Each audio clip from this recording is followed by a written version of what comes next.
Good day, everyone. I am Leia Danag, and my assigned topic is about dimensions and principles of curriculum design. What is curriculum design? Curriculum design is a deciding about the shape or configuration of a curriculum plan. It involves the selection of content in line with the goals and objectives of the curriculum. Curriculum design is also referred to as curriculum organization. On the other hand, according to Hilda Taba 1962, curriculum design is a statement which identifies the elements of the curriculum, states what their relationships are to each other, and indicates the principles of organization and requirement of that organization for the administrative conditions under which it is to operate. And now let us proceed to the dimensions of curriculum design. So we have here the scope, sequence, continuity, integration, articulation, and balance. We have here number one, which is the scope. So according to Ralph Tyler, the scope is consisting of all the content, topics, learning experiences, and organizing threads comprising the educational plan. Scope not only refers to cognitive learning but also affective learning, and some would argue spiritual learning. It is by Goodland and Zisinsu 1992. Broad, limited, simple, general are the words used to describe the scope. Considerations in determination of the scope. So we have curricular coverage, time, diversity, maturity of the learners, complexity of content, level of education. So in simple words, scope is the coverage of the curriculum. Scope of the curriculum can be divided into chunks, so which are units, subunits, chapters, and subchapters. Scope can extend over a year or more. So units, lesson plans, information, and activities into periods of hours or minutes. For example, mathematics of year 1. Now, let's proceed to sequence.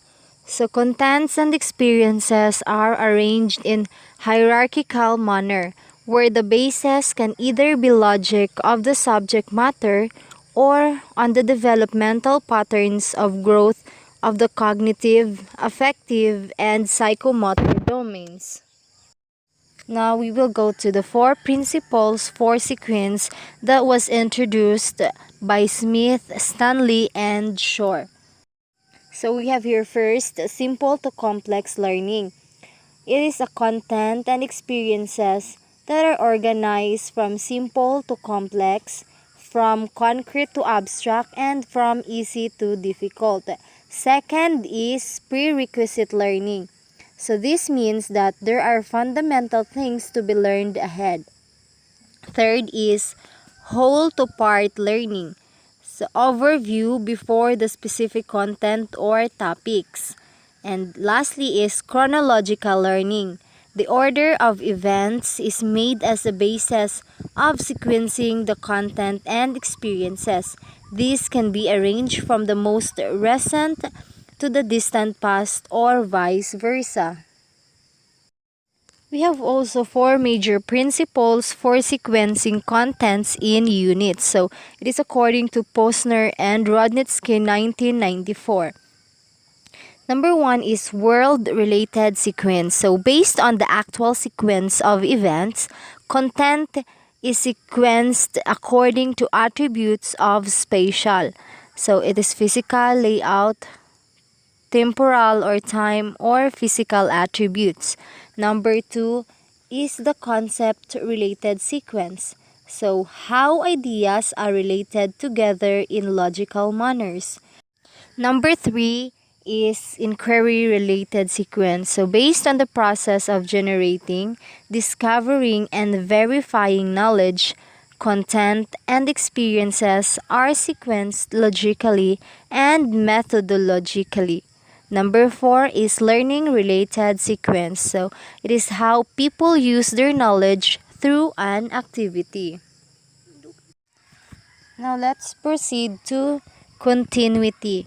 So it is a vertical repetition and recurring appearances of the continuity in the curriculum. So Jerome Bronner calls this spiral curriculum for learners to develop the ideas. These have to be developed and redeveloped in a spiral fashion in increasing depth and breadth as the learners advance. Spiral curriculum is where the content is organized according to the interrelationship between the structure of the basic ideas of a major discipline. Now, we have integration. So everything is integrated and interconnected. Life is a series of emerging themes. Organization is drawn from the world themes, from real-life concerns. Subject matter content or discipline content lines are erased and isolation is eliminated. So we have example integrating reading, writing, and oral communication in language arts. Articulation can be done either vertically or horizontally. In vertical articulation, contents are arranged from level to level or grade to grade so that the content in a lower level is connected to the next level. On the other hand, horizontal articulation happens at the same time, like social studies in grade 6 is related to science in grade 6. So, for deeper understanding about vertical articulation, it is a sequence content from one level to another. It ensures students receive necessary preparation for coursework. And in horizontal articulation, it is called correlation. Blend contents in one part of educational program with content similar in logic or subject matter. So we have curricularist link mathematical and scientific thinking. Current emphasis horizontal articulation. Lastly but not the least is balance. Balance is equitable assignment of content, time, experiences, and other elements. To establish balance is needed in curriculum design. Too much or too little of these elements may be disastrous to the curriculum. Keeping the curriculum in balance requires continuous fine-tuning and review for its effectiveness and relevance. So that's all for the dimensions and principles of curriculum design. So when designing curriculum, educators strive to give appropriate weight to each aspect of design.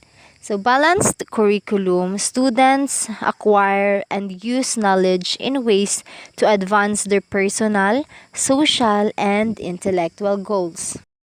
Before I will end my report, I will leave this quote by Hayes Mizel on how to design a great curriculum.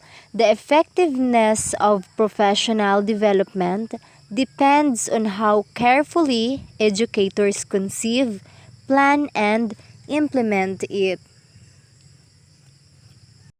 So I think that would be all, and thank you so much for listening.